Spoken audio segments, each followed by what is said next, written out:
사람을 만나고 나서 집에 돌아오면 이상하게 기분이 안 좋을 때가 있지 않습니까? 말은 다 좋았는데 뭔가 찝찝하고 뭔가 석연치 않고 그런데 딱 짚어서 말하기는 어렵고 그렇습니다. 내가 예민한 건가 하면서도 마음 한편에서는 계속 무언가가 걸립니다. 그게 뭔지 모르겠는데 자꾸만 떠오릅니다. 그런 감정, 틀린 게 아닙니다. 우리 몸이 먼저 알아챈 겁니다. 말은 거짓말을 해도 몸은 진실을 말하거든요. 얼굴은 웃는데 손은 떨리고 목소리는 부드러운데 눈빛은 차갑고 친절한 척하는데 자세는 멀어지려 하고 그렇습니다. 우리는 그걸 본능적으로 느낍니다. 60년, 70년을 살아오면서 몸에 쌓인 경험치가 있기 때문입니다. 병원 대기실에서, 동네 카페에서, 가족 모임에서 우리는 매일 사람을 만납니다. 그런데 요즘은 사람 보는 게 참 조심스럽습니다. 말은 다 그럴듯한데 나중에 보면 아닌 경우가 너무 많거든요. 그 사람 좋은 사람이야 라고 믿었다가 나중에 뒤통수 맞는 일도 많고 저 사람은 별로야 라고 생각했는데 알고 보니 진짜 괜찮은 사람이었던 경우도 있습니다.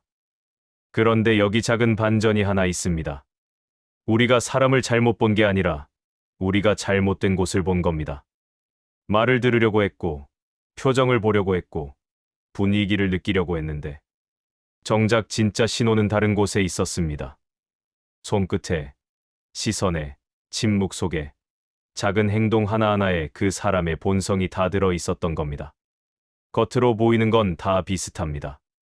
다들 웃고, 다들 인사하고, 다들 예의 바르게 굽니다. 그런데 깊은 신호는 다릅니다. 누군가는 약한 사람 앞에서 목소리가 커지고, 누군가는 돈 앞에서 눈빛이 변하고, 누군가는 사과할 때 절대 고개를 안 숙입니다. 그 작은 순간들이 그 사람의 진짜 모습입니다. 오늘 이야기는 그런 신호들에 관한 겁니다. 말이 아니라 몸이 보내는 신호, 표정이 아니라 행동이 드러내는 본성, 그런 것들 말입니다. 60년 넘게 사람을 보면서도 여전히 헷갈릴 때가 많은데, 이제는 조금 더 정확하게 볼 수 있으면 좋겠습니다. 내 마음을 지키기 위해서라도 말입니다. 이 영상이 도움이 되셨다면 구독과 좋아요 눌러주세요. 이런 이야기를 계속 나누려면 여러분의 응원이 정말 큰 힘이 됩니다. 그럼 시작하겠습니다. 한 장 사람의 본성은 손에 있다. 손짓으로 보는 인간 심리. 동네 카페에서 커피를 마시고 있었습니다. 옆 테이블에 두 사람이 앉아 있었는데 한 사람은 계속 말을 하고 있었습니다. 요즘 내가 얼마나 바쁜지 알아. 이것도 해야 하고 저것도 해야 하고 정말 하루가 어떻게 가는지 모르겠어. 그런데 이상한 건 그 사람의 손이었습니다. 말을 하면서 손가락으로 테이블을 계속 톡톡 두드리고 있었습니다. 리듬도 없이 그냥 불규칙하게 톡톡톡. 상대방이 뭔가 말하려고 하면 손바닥을 펴서 살짝 밀어내는 듯한 제스처를 했습니다. 입으로는 그래 그래, 내 말도 맞아 라고 하면서도 손은 잠깐만 내 말 끝나지 않았어 라고 말하고 있었습니다. 상대방은 결국 말을 접었습니다. 그리고 자기 커피만 빙글빙글 돌리면서 듣고만 있었습니다. 그 사람의 손은 가만히 컵을 감싸고 있었는데 뭔가 작아 보였습니다. 위축된 것처럼 보였습니다. 말은 한마디도 안 했지만 손은 이미 다 말하고 있었습니다. 나는 여기서 말할 자격이 없구나. 손짓이라는 게 참 신기합니다. 입은 얼마든지 거짓말을 할 수 있는데 손은 거짓말을 못합니다. 긴장하면 손끝이 떨리고, 불안하면 손가락을 꼬고, 화가 나면 주먹을 쥐고, 무시하고 싶으면 손을 휘젓습니다. 우리는 그걸 다 압니다. 그런데도 손을 안 봅니다. 얼굴만 봅니다. MIT 미디어랩에서 진행한 연구가 있습니다. 연구진은 대화 중인 사람들의 손 움직임을 분석했는데, 상대방의 말을 끊는 사람들은 평균적으로 손바닥을 펴서 앞으로 내미는 제스처를 74% 더 많이 사용했다고 합니다. 말로는 응응, 들어라고 하면서도 손은 그만해라고 신호를 보내고 있었던 겁니다. 반대로 대화에서 경청하는 사람들은 손을 자기 쪽으로 모으거나 테이블 위에 가만히 두는 비율이 82%더 높았습니다. 손이 열려 있으면 마음도 열려 있고, 손이 닫혀 있으면 마음도 닫혀 있다는 겁니다.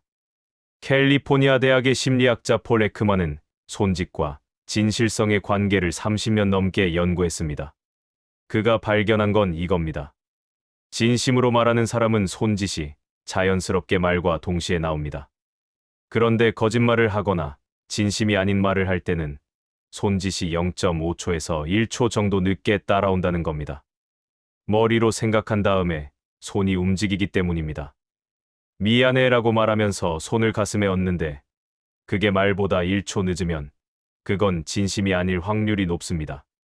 그 사람이 손으로 뭘 하는지를 보면 대부분 압니다.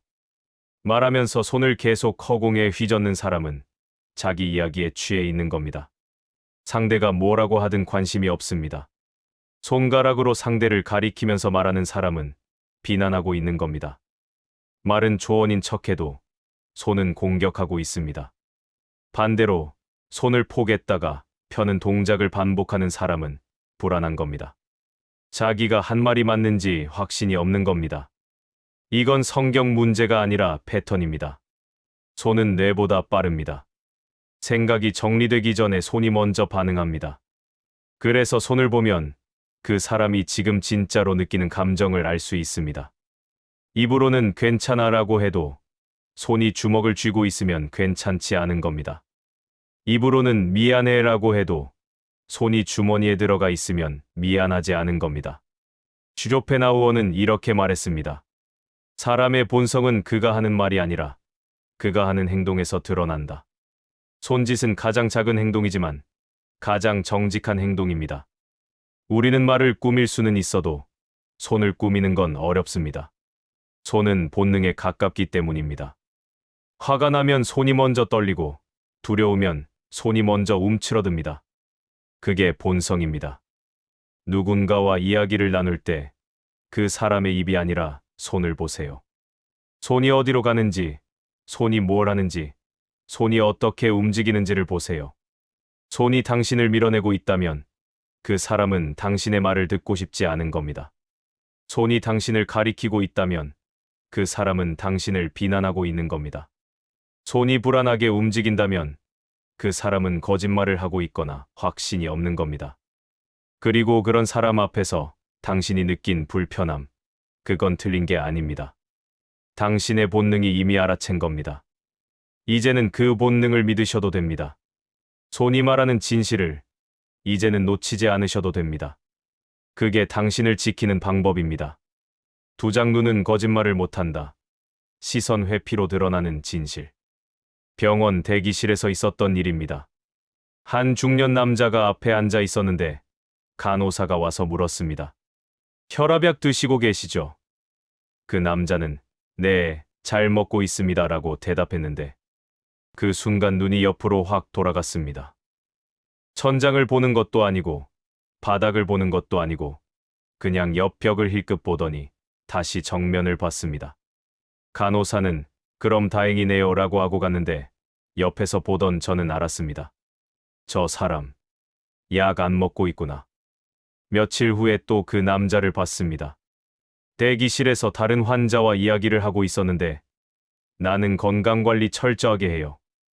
약도 빠짐없이 먹고 오라고 말하면서 또 눈이 옆으로 갔습니다. 이번에는 창밖을 봤습니다. 말은 자신 있게 하는데 눈은 도망가고 있었습니다. 그 모습을 보면서 생각했습니다. 눈은 정말 거짓말을 못하는구나. 우리는 흔히 눈을 똑바로 보고 말해라고 합니다. 눈을 마주치면 진실을 말하는 것 같고 눈을 피하면 뭔가 숨기는 것 같습니다. 그런데 그게 그렇게 단순하지만은 않습니다. 어떤 사람들은 눈을 똑바로 보면서도 거짓말을 하고 어떤 사람들은 눈을 피하면서도 진실을 말합니다. 중요한 건 언제 눈을 피하느냐입니다. 시카고 대학의 심리학 연구팀이 실험을 했습니다. 피실험자들에게 거짓말을 하게 하고 그들의 눈 움직임을 초당 60프레임으로 촬영했습니다. 결과는 놀라웠습니다. 거짓말을 할 때 사람들은 말을 시작하기 직전 0.3초에서 0.7초 사이에 시선을 회피한다는 겁니다. 말을 하는 동안에는 오히려 눈을 마주치려고 애를 씁니다. 들키지 않으려고 노력하는 겁니다. 하지만 말을 시작하기 직전, 그 짧은 순간에 눈이 도망갑니다. 뇌가 거짓말을 준비하면서 본능적으로 눈을 피하는 겁니다. 하버드 의대의 연구에서는 더 구체적인 걸 발견했습니다. 사람들은 자기가 떳떳하지 않은 주제에 대해 이야기할 때 평균적으로 시선 회피 빈도가 3배 증가한다고 합니다. 담배 끊었어요 라고 말하는 사람이 그 말을 하는 동안 눈을 3번 이상 다른 곳으로 돌린다면 그건 아직 끊지 못했다는 신호입니다. 요즘 술 안 마셔요 라고 하면서 눈이 계속 흔들린다면 여전히 마시고 있다는 겁니다. 그 남자가 시선을 회피한 건 대부분 이 때문입니다. 말은 하고 싶은데 양심이 불편한 겁니다. 약을 먹어야 한다는 걸 알고 있고 안 먹으면 안 된다는 것도 알고 있는데 귀찮아서, 까먹어서 또는 다른 이유로 안 먹고 있는 겁니다. 그래서 거짓말을 하는데 눈이 그걸 견디지 못합니다. 눈은 양심과 직결되어 있기 때문입니다. 시선 회피는 거짓말만 드러내는 게 아닙니다. 불편함도 드러냅니다. 어떤 사람과 대화를 하는데 그 사람이 당신과 눈을 마주치지 않고 계속 다른 곳을 본다면 그건 당신과 대화하는 게 불편하다는 겁니다. 말로는 반가워요 라고 해도 눈은 빨리 끝났으면 좋겠어요 라고 말하고 있습니다. 눈은 마음의 방향을 보여줍니다. 눈이 당신을 향하고 있으면 마음도 당신에게 있고 눈이 다른 곳을 향하고 있으면 마음도 이미 다른 곳에 가 있는 겁니다. 이건 성경 문제가 아니라 본능의 문제입니다. 우리는 불편한 것을 피하려는 본능이 있습니다. 위험한 것, 껄끄러운 것, 거북한 것으로부터 눈을 돌립니다. 그게 생존 본능입니다. 그래서 거짓말을 할 때도 눈을 피하고 불편한 사람 앞에서도 눈을 피합니다. 눈을 마주치는 건 에너지가 필요한 일입니다. 진심이 있어야 가능한 일입니다. 몽테뉴는 이렇게 말했습니다. 눈은 영혼의 창이라고 하지만 사실은 영혼의 거울이다. 그 안에 비치는 건 말이 아니라 진실이다. 우리가 누군가의 눈을 볼 때 우리는 그 사람의 영혼을 보는 겁니다. 말은 포장할 수 있어도 눈은 포장할 수 없습니다. 눈은 가장 원초적인 신호입니다. 누군가 당신에게 뭔가를 말할 때 그 사람의 눈을 보세요. 눈이 당신을 향하고 있는지 아니면 다른 곳으로 도망가는지를 보세요. 눈이 흔들리는 순간, 말이 시작되기 직전의 그 짧은 순간을 놓치지 마세요. 그 순간에 진실이 드러납니다. 눈이 도망간다면 그 사람은 지금 떳떳하지 않은 겁니다. 말은 그럴듯해도 마음은 불편한 겁니다. 그리고 그런 사람 앞에서 당신이 느낀 의심, 그건 당신의 착각이 아닙니다. 당신의 본능이 눈치챈 겁니다. 이제는 그 의심을 믿으셔도 됩니다. 눈이 말하는 불편함을 이제는 외면하지 않으셔도 됩니다. 그게 당신을 속이지 않는 방법입니다. 세작 말하지 않는 선택, 침묵이 말해주는 진짜 마음. 가족 모임 자리였습니다. 명절도 아니고 누군가 생일도 아니었는데 그냥 오랜만에 모이자고 해서 모였습니다. 식당에 앉아서 음식이 나오기를 기다리는데 한 사람이 말을 꺼냈습니다. 요즘 부동산이 어떻더라? 우리 동네는 완전 올랐는데. 그러자 옆에 있던 조카가 저희 동네도 미쳤어요. 전세가 얼마나 올랐는지라고 받았습니다. 그렇게 한참 부동산 이야기가 오갔습니다. 그런데 한 사람이 가만히 있었습니다. 고개만 끄덕이고 물만 마시고 아무 말도 안 했습니다. 누가 물어봤습니다. 형은 요즘 어때? 그러자 그 사람이 나? 그냥 뭐 그렇지라고 짧게 답하고는 다시 입을 다물었습니다. 분위기가 조금 어색해졌습니다. 사람들은 다시 다른 이야기로 넘어갔고 그 사람은 계속 조용히 앉아 있었습니다. 식사가 끝날 때까지 몇 마디 하지 않았습니다. 집에 돌아오면서 생각했습니다. 저 사람, 뭔가 있구나. 말을 안 하는 건 말이 없어서가 아니라 말을 하고 싶지 않아서구나. 침묵이라는 게 그렇습니다. 비어 있는 게 아니라 채워져 있는데 꺼내고 싶지 않은 겁니다. 침묵은 두 가지입니다. 편안한 침묵과 불편한 침묵. 편안한 침묵은 말이 필요 없는 침묵입니다. 옆에 있는 것만으로 충분하고 굳이 말을 안 해도 서로 이해되는 침묵입니다. 오래된 부부가 아침 식사를 하면서 아무 말 없이 있는 것, 그게 편안한 침묵입니다. 반대로 불편한 침묵은 말을 하고 싶은데 못하는 침묵입니다. 말하면 관계가 깨질 것 같고, 말하면 상처받을 것 같고, 말하면 내가 무너질 것 같아서 참는 침묵입니다. 펜실베니아 대학의 커뮤니케이션 연구소에서 실험을 했습니다. 연구진은 대화 중 침묵이 5초 이상 지속될 때 사람들의 심박수와 스트레스 호르몬 수치를 측정했습니다. 결과는 명확했습니다. 자발적인 침묵, 즉 말할 게 없어서 조용히 있는 침묵일 때는 심박수가 평균 분당 72회로 안정적이었습니다. 하지만 억압된 침묵, 즉 말하고 싶은데 참고 있는 침묵일 때는 심박수가 평균 분당 94회로 급증했고 코르티솔 수치도 38% 상승했습니다. 몸이 반응하는 겁니다. 입은 다물어도 몸은 스트레스를 받고 있는 겁니다. UCLA의 심리학자 엘버트 메라비어는 침묵의 의미를 분석하는 연구를 30년간 진행했습니다. 그가 발견한 건 이겁니다. 대화 중 갑자기 침묵하는 사람은 대부분 세 가지 이유 때문이라는 겁니다. 첫째, 동의하지 않지만 싸우고 싶지 않을 때. 둘째, 상처받았지만 드러내고 싶지 않을 때. 셋째, 관계를 포기했지만 표현하고 싶지 않을 때. 세 가지 다 공통점이 있습니다. 말을 하면 상황이 더 나빠질 것 같다는 두려움입니다. 그 사람이 침묵하는 건 대부분 이 때문입니다. 부동산 이야기를 들으면서 자기는 전세도 못 구했거나, 집값 때문에 고민하고 있거나, 경제적으로 어려운 상황일 수 있습니다. 말하면 비교당할 것 같고, 말하면 초라해 보일 것 같고, 말하면 걱정만 끼칠 것 같아서 입을 다무는 겁니다. 침묵은 방어입니다. 자기를 지키는 방법입니다. 침묵하는 사람을 억지로 말하게 하면 안 됩니다. 왜 말이 없어? 무슨 일 있어? 라고 계속 물으면 그 사람은 더 움츠러듭니다. 침묵은 그 사람이 선택한 보호막입니다. 그걸 억지로 벗기려고 하면 관계가 더 멀어집니다. 침묵을 존중해주는 게 오히려 관계를 지키는 방법입니다. 말은 멀쩡한데 침묵이 길어지는 사람들의 특징이 있습니다. 그들은 관계를 유지하고는 싶지만 진심을 드러내고 싶지는 않은 겁니다. 예의는 지키고 싶지만 속마음까지 보여주고 싶지는 않은 겁니다. 그래서 최소한의 대답만 하고 나머지는 침묵으로 채웁니다. 그게 그들이 지킬 수 있는 마지노선입니다. 플라톤은 이렇게 말했습니다. 현명한 사람은 말할 때를 알고 더 현명한 사람은 침묵할 때를 안다. 침묵은 비겁함이 아닙니다. 때로는 가장 현명한 선택입니다.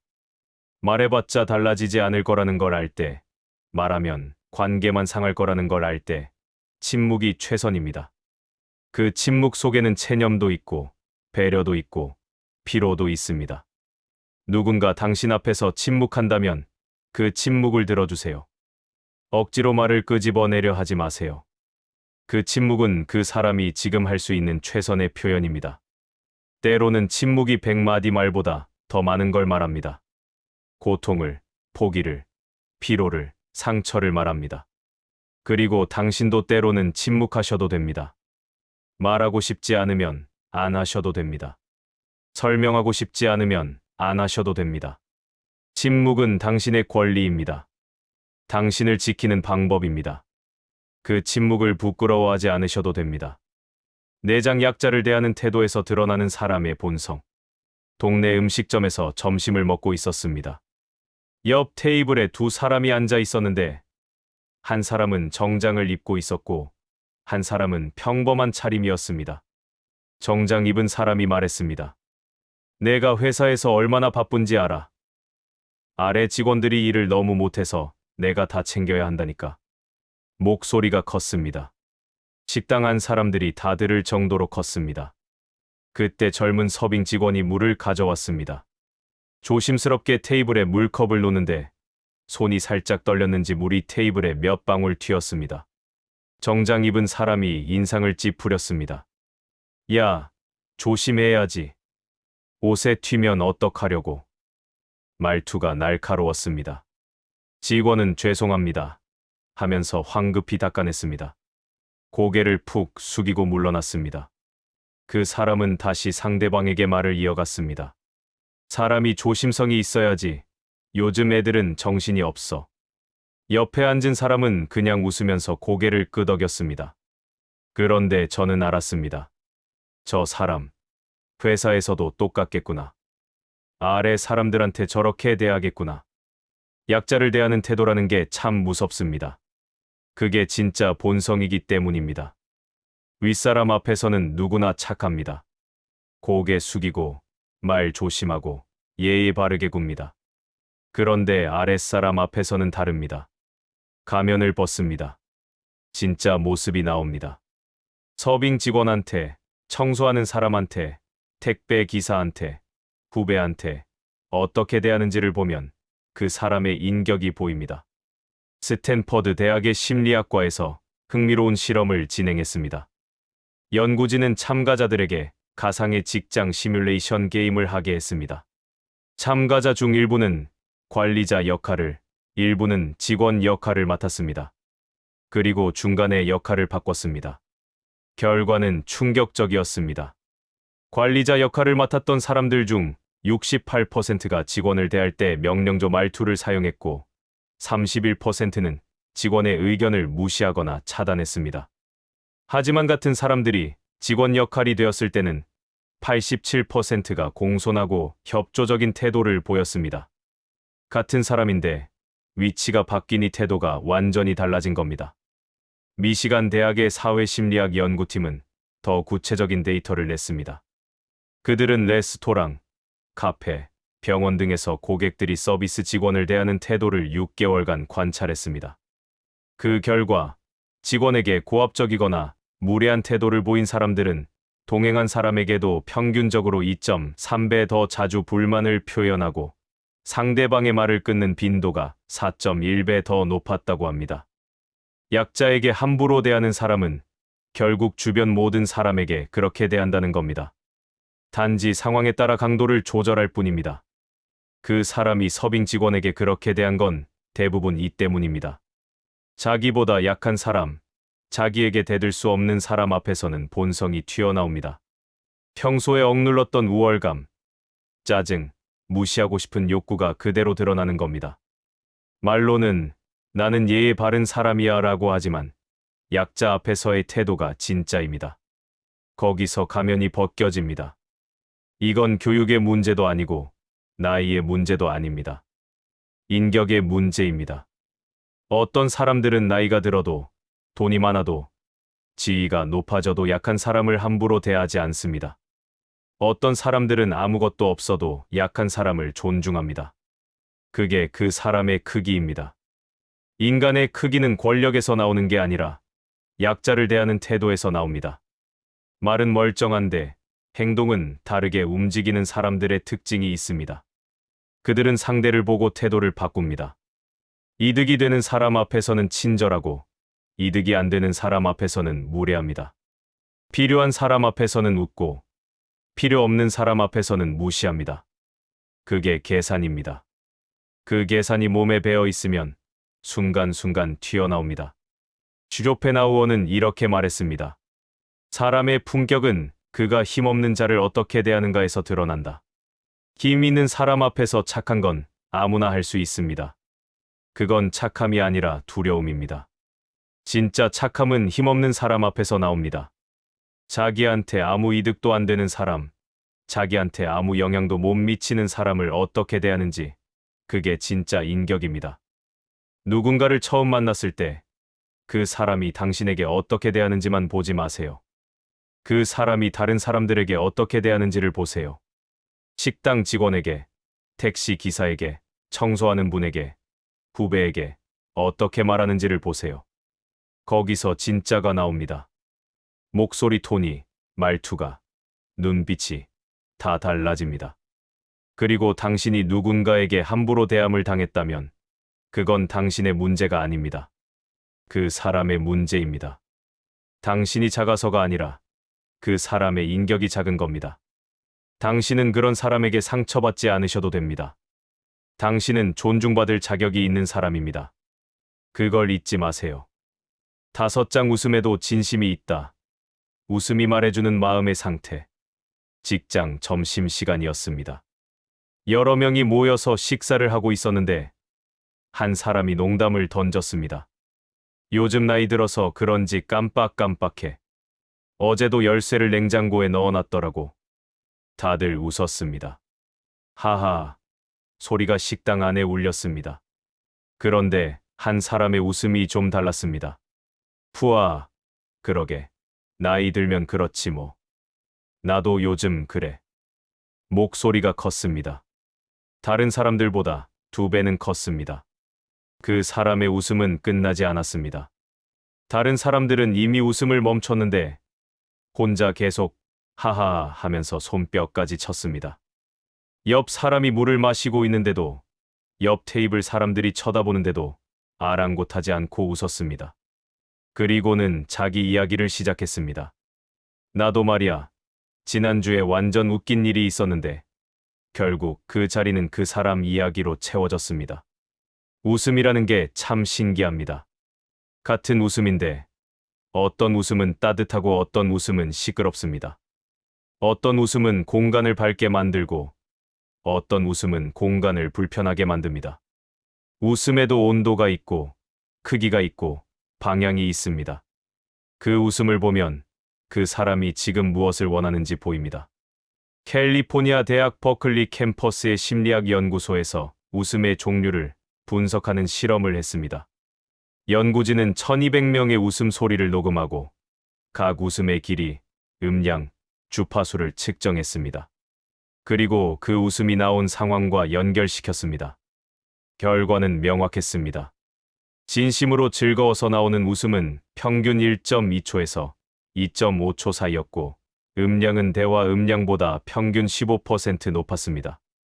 하지만 관심을 끌기 위한 웃음, 즉 과장된 웃음은 평균 4초 이상 지속되었고 음량은 대화 음량보다 평균 47% 더 높았습니다.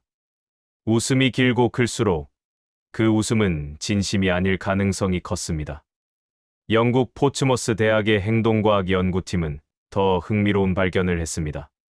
그들은 사람들이 웃을 때의 표정 근육 움직임을 정밀 촬영했습니다. 진심 어린 웃음에서는 눈과 주변 근육이 먼저 움직이고 그 다음 입 주변이 움직인다고 합니다. 눈이 먼저 웃는 겁니다. 하지만 의도적인 웃음, 즉 보여주기 위한 웃음에서는 입 주변이 먼저 움직이고 눈가는 거의 움직이지 않거나 0.5초 늦게 반응한다고 합니다. 눈이 웃지 않는 웃음, 그건 연기입니다. 그 사람이 그렇게 크게 웃은 건 대부분 이 때문입니다. 관심이 필요한 겁니다. 자기를 봐달라는 겁니다. 그 자리에 중심이 되고 싶은 겁니다. 그래서 웃음을 크게 만들고 길게 늘리고 과장합니다. 웃음이 무기가 되는 겁니다. 관심을 끄는 무기, 자기를 드러내는 무기. 그런 사람들의 웃음 뒤에는 외로움이 있습니다. 인정받고 싶은 욕구가 있습니다. 웃음에는 또 다른 종류도 있습니다. 비웃음입니다. 누군가 실수를 했을 때, 누군가 부족한 모습을 보였을 때, 푸하 하고 웃는 사람들이 있습니다. 그 웃음 속에는 우월감이 섞여 있습니다. 나는 저렇게 안 해라는 메시지가 들어 있습니다. 그런 웃음은 칼입니다. 보이지 않게 상처를 냅니다. 말은 멀쩡한데 웃음으로 분위기를 지배하는 사람들의 특징이 있습니다. 그들은 침묵을 견디지 못합니다. 조용한 순간이 오면 불안해합니다. 그래서 웃음으로 공간을 채웁니다. 자기 존재를 확인하려고 합니다. 내가 여기 있다고 말하려고 합니다. 그 웃음이 클수록 그 사람의 내면은 비어있을 가능성이 높습니다. 몽테뉴는 이렇게 말했습니다. 가장 시끄러운 웃음은 가장 공허한 마음에서 나온다. 진짜 행복한 사람은 조용히 웃습니다. 과장할 필요가 없기 때문입니다. 증명할 필요가 없기 때문입니다. 그냥 웃습니다. 눈이 먼저 웃고 입이 따라 웃고 그게 자연스럽게 흘러갑니다. 그런 웃음은 주변 사람들도 편하게 만듭니다. 반대로 관심을 끌기 위한 웃음은 주변을 피곤하게 만듭니다. 그 웃음을 들으면서 사람들은 미소를 짓지만 속으로는 불편합니다. 저 사람 왜 저렇게 웃지? 라는 생각을 합니다. 웃음이 자연스럽지 않으면 사람들은 본능적으로 느낍니다. 뭔가 어긋나 있다는 걸 압니다. 누군가와 대화를 나눌 때 그 사람의 웃음을 보세요. 웃음이 어디서 나오는지, 얼마나 크고 긴지, 눈이 함께 웃고 있는지를 보세요. 웃음이 너무 크고 길다면 그 사람은 지금 외롭습니다. 웃음이 비웃음처럼 들린다면 그 사람은 지금 누군가를 깎아내리고 있습니다. 웃음이 눈까지 닿지 않는다면 그 웃음은 진심이 아닙니다. 그리고 당신은 억지로 웃지 않으셔도 됩니다. 웃고 싶지 않으면 안 웃어도 됩니다. 분위기 때문에, 예의 때문에, 관계 때문에 억지로 웃을 필요 없습니다. 진심 아닌 웃음은 당신을 지치게 만듭니다. 당신의 웃음은 당신 것입니다. 당신이 정말 기쁠 때만 웃으셔도 됩니다. 그게 당신을 지키는 방법입니다. 6장 사과의 진심은 행동에서 드러난다. 아파트 복도에서 있었던 일입니다. 한 사람이 엘리베이터에서 내리다가 옆 사람과 부딪혔습니다. 그렇게 세게 부딪힌 건 아니었는데 상대방이 들고 있던 장바구니가 기울어지면서 물건 몇 개가 바닥에 떨어졌습니다. 사과, 양파, 계란 한 판. 다행히 계란은 깨지지 않았습니다. 부딪힌 사람이 말했습니다. 아, 미안합니다. 그런데 그 말을 하면서 몸은 이미 옆으로 비켜서 있었습니다. 떨어진 물건을 줍지도 않았고 잠깐 멈춰 서지도 않았습니다. 그냥 미안합니다. 한마디 던지고는 현관문 쪽으로 걸어갔습니다. 상대방은 혼자 쪼그리고 앉아서 사과랑 양파를 주었습니다. 계란판을 조심스럽게 들고 일어섰습니다. 그 뒷모습이 좀 쓸쓸해 보였습니다. 며칠 후에 또 그 사람을 봤습니다. 이번에는 주차장에서였습니다. 주차를 하다가 옆 차를 살짝 긁은 모양이었습니다. 옆 차 주인이 마침 있었습니다. 차 긁혔는데요? 그러자 그 사람이 말했습니다. 아이고, 죄송합니다. 제가 공간이 좁아서 그만 근데 저도 여기 주차하기 정말 힘들어요. 이 아파트 주차장이 너무 좁아서 말이죠. 사과를 하는 건지 변명을 하는 건지 모를 말이었습니다. 사과라는 게 참 어렵습니다. 미안하다는 말은 쉬운데 진짜 사과는 어렵습니다. 말만으로는 안 되기 때문입니다. 몸이 따라와야 하고 행동이 뒷받침되어야 하고 진심이 느껴져야 하기 때문입니다. 사과 방식을 보면 그 사람이 진짜로 미안해하는지 아닌지 바로 압니다. 하버드 경영대학원의 조직행동학 연구팀이 사과의 효과성에 대한 실험을 진행했습니다. 연구진은 500명의 참가자에게 다양한 사과 상황을 영상으로 보여주고 어떤 사과가 진심으로 느껴지는지 평가하게 했습니다. 결과는 놀라웠습니다. 단순히 미안합니다 라고만 말한 사과는 진심도가 23%에 불과했습니다.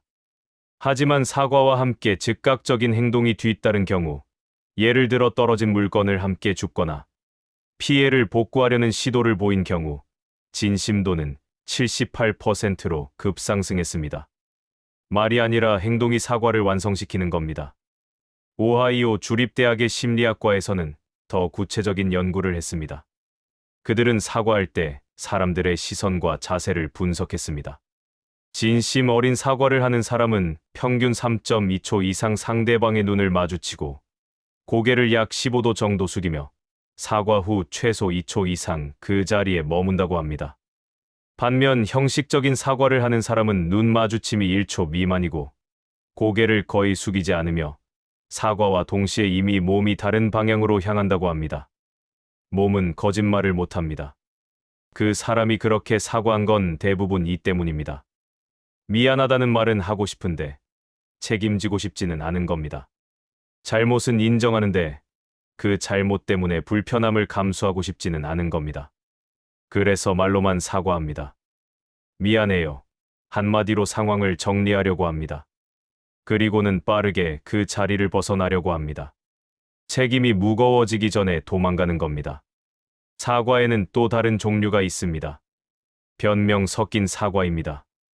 미안한데, 나도 어쩔 수 없었어. 죄송한데, 사실 상황이 이러이러해서. 미안해. 근데 너도 좀 그랬잖아. 이런 사과는 사과가 아닙니다. 자기 정당화입니다. 미안하다는 말로 시작하지만 결국 자기 변명으로 끝납니다. 상대방은 그 사과를 받고도 기분이 풀리지 않습니다. 오히려 더 화가 납니다. 말은 멀쩡한데 행동은 다르게 움직이는 사람들의 특징이 있습니다. 그들은 사과를 책임이 아니라 면죄부로 생각합니다. 미안하다고 했잖아 라는 말로 모든 걸 퉁치려고 합니다. 하지만 사과는 끝이 아니라 시작입니다. 사과 뒤에 복구가 따라와야 하고, 변화가 따라와야 하고, 책임이 따라와야 합니다. 그게 없으면 그 사과는 공허합니다. 슈로펜하우어는 이렇게 말했습니다. 진정한 사과는 말이 아니라 그 이후의 행동에서 증명된다. 누구나 미안하다고 말할 수 있습니다. 그 말은 공짜입니다. 하지만 그 말 뒤에 무엇이 따라오는지가 그 사람의 인격을 보여줍니다. 떨어진 물건을 함께 줍는지, 피해를 복구하려고 노력하는지, 같은 실수를 반복하지 않으려고 애쓰는지, 그게 진짜 사과입니다. 누군가에게 사과를 받았는데 뭔가 찝찝하다면 당신의 감정이 맞습니다. 그 사과는 진심이 아닐 가능성이 높습니다. 말만 있고 행동이 없는 사과, 변명이 섞인 사과, 눈을 마주치지 않는 사과, 몸이 이미 도망가는 사과, 그런 사과는 사과가 아닙니다. 당신은 그런 사과를 받아들일 의무가 없습니다. 그리고 당신이 사과를 할 때는 진심을 담으세요. 말뿐인 사과는 상대를 더 상처 입힙니다. 눈을 마주치고 고개를 숙이고 그 자리에 머무르세요. 변명하지 말고 책임지세요. 그게 관계를 지키는 방법입니다. 진짜 사과는 관계를 회복시킵니다. 형식적인 사과는 관계를 더 멀어지게 만듭니다. 선택은 당신의 몫입니다. 7장 돈을 쓰는 태도가 인생 철학을 말해준다. 동네 카페에서 친구들이 모였습니다. 오랜만에 보는 얼굴들이었습니다. 커피를 주문하러 카운터에 갔는데 한 사람이 말했습니다. 오늘 내가 살게. 다들 아이고 괜찮아 하면서도 고마워했습니다. 그 사람이 카드를 꺼내서 계산했습니다. 금액은 2만 원 정도였습니다. 그리 큰 돈은 아니었습니다. 자리에 앉아서 이야기를 나누는데 그 사람이 말했습니다. 야, 너희 알아? 내가 오늘 커피 쐈잖아. 다음엔 너희가 사야 돼. 농담처럼 말했지만 목소리에 진심이 섞여 있었습니다. 한 번도 아니고 몇 번을 더 말했습니다. 내가 오늘 쐈으니까 다음엔 너희 차례야. 잊지 마. 친구들은 웃으면서 알았어, 알았어 했지만 분위기가 조금씩 어색해졌습니다. 다음 주에 또 만났습니다. 이번에는 다른 사람이 계산했습니다. 그런데 그 사람이 또 말했습니다. 저번엔 내가 쐈는데 오늘은 내가 사는구나. 그래야지, 공평하게. 계산을 딱딱 따지는 투였습니다. 친구들은 이번에는 웃지 않았습니다. 그냥 고개만 끄덕였습니다. 그날 이후로 모임이 뜸해졌습니다. 돈 쓰는 습관이라는 게 참 묘합니다. 돈을 쓰는 방식에 그 사람의 마음이 다 드러나기 때문입니다. 얼마를 쓰느냐가 중요한 게 아니라 어떻게 쓰느냐가 중요합니다. 돈을 쓰면서도 계산하는 사람이 있고 돈을 쓰면서 마음을 주는 사람이 있습니다. 그 차이가 관계를 만들기도 하고 관계를 깨뜨리기도 합니다. 코넬 대학교의 소비자 행동 연구소에서 흥미로운 실험을 진행했습니다. 연구진은 친구들끼리 식사를 하는 상황을 만들고 계산 후의 대화를 녹음했습니다. 그리고 그 대화 내용을 분석했습니다.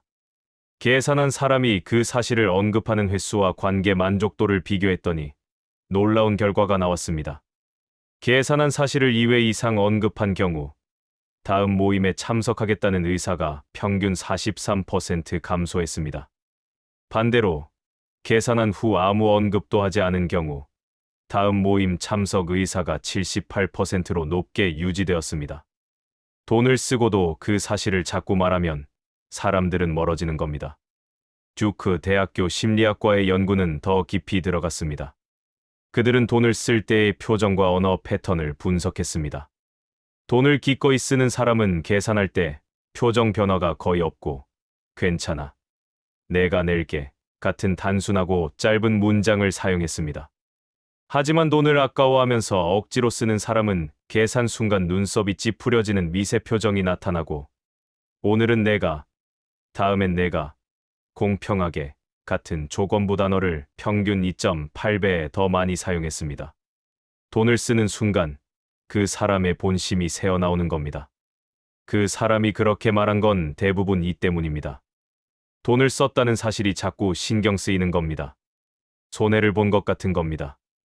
그래서 보상받고 싶은 겁니다. 돈으로 보상받는 게 아니라 인정받고 싶은 겁니다. 내가 썼다는 사실을 계속 말하면서 자기 가치를 확인하려는 겁니다. 하지만 그 말이 반복될수록 관계는 차갑게 식습니다. 돈 쓰는 습관에는 그 사람의 인생 철학이 들어 있습니다. 모든 걸 거래로 보는 사람이 있습니다. 내가 이만큼 줬으니 너도 이만큼 줘야 해. 관계를 계산기로 재는 겁니다. 받은 만큼 돌려받아야 하고 준 만큼 인정받아야 합니다. 그런 사람과는 깊은 관계가 만들어지지 않습니다. 항상 뭔가를 따지고 있기 때문입니다. 반대로 주는 걸 즐기는 사람이 있습니다. 돈을 쓰고도 잊어버립니다. 내가 쐈나? 아, 그랬지. 별거 아니야.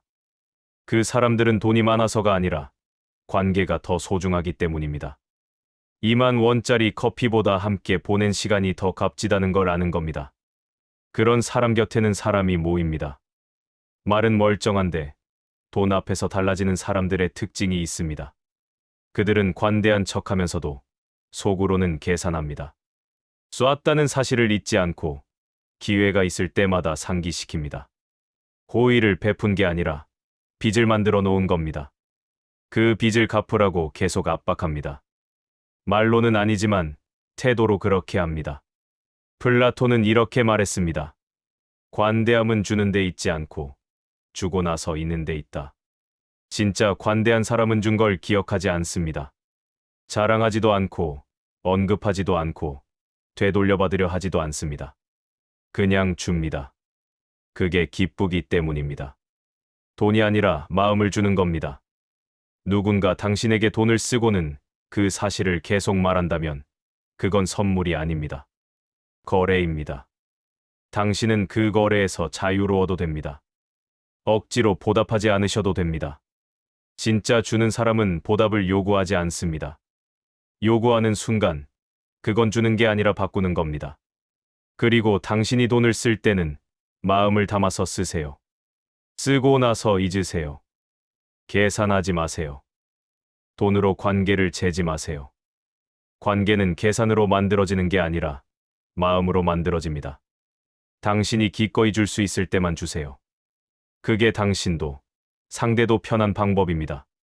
사람의 본성은 작은 행동에서 드러난다. 세상에는 두 종류의 사람이 있습니다. 말로 자기를 보여주는 사람과 행동으로 자기를 드러내는 사람입니다.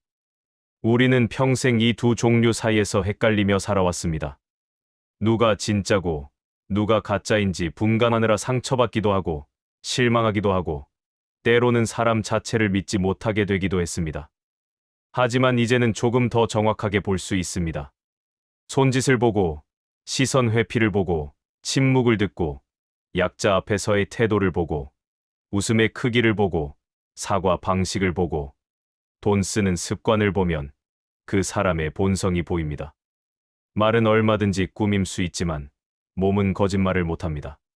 순간순간의 작은 신호들이 그 사람의 진짜 모습을 다 말해줍니다.